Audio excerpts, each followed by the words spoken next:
agriculture haibasi Manipur gidadi yamna maroiba department ni yamna state asida achochoba industry laitabanina agriculture loisang asi yamna maroiba loisang sida asiumba karigumba khara aranba tawbagi mami chawna tabi wafam amaka assembly da puthorokpa phao puthora aba haibasi masi yamna khaniningai oi tamo kari aina thamega kogi yam phajaba miyam da mit akong singba maruina kogi awang ba thak te leiba kogi longbi ichilinaw singbu yamna ikai khumna sigumba assembly da pukhalak ba haibase kogi congress ki lusingba siri kaisam megachonri mafam da jo koina ikai khumna bam thoi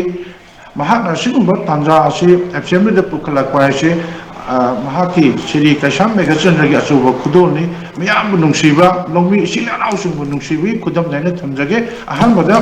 kaisam megachonra busu hanna thagachari mana sigumba kathokpuga loinana longbi singbu nungsibi bidamata ko asi khogi longbu singubada khogi agriculture da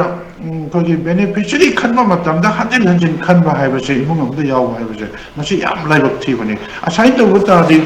ilo humang ola kanda masali lokhomda labak sabak suraliba longbi ichilinaw singado sinjak mi pang tangdaba khogi miramgi posa dana ba khogi masagi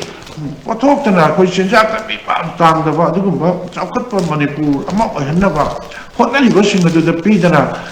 mathong maram khandaba khogi long sudaba mi singada de imunga madaga beneficiary ani ka pisin bhaibase masi leidiba sarkar sigi damuktadi amna arangba khongthami masi amna nepotism corruption di khudam ne haining haba khogi longmi singa sinang asi ino humang ola kanda khogi sagraba kalendi ni nongjung sa marakta timpa kauphai marakta khoi laikhok lainang marakta khoi hingnabi lanpamda thabak sujari bareba asigi mathakta mosu natural calamity janna jaga khusem ising isauna mo mana masin khol onga da mo khogi phat kan tora kanda lo pari lising ma taradi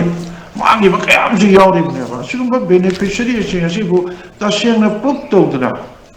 Manipur he mathok maram khandana he ta mathok swai mangba asumba leitaba asumba sarkar gi agriculture gi loisang adagi puri ba sing makogi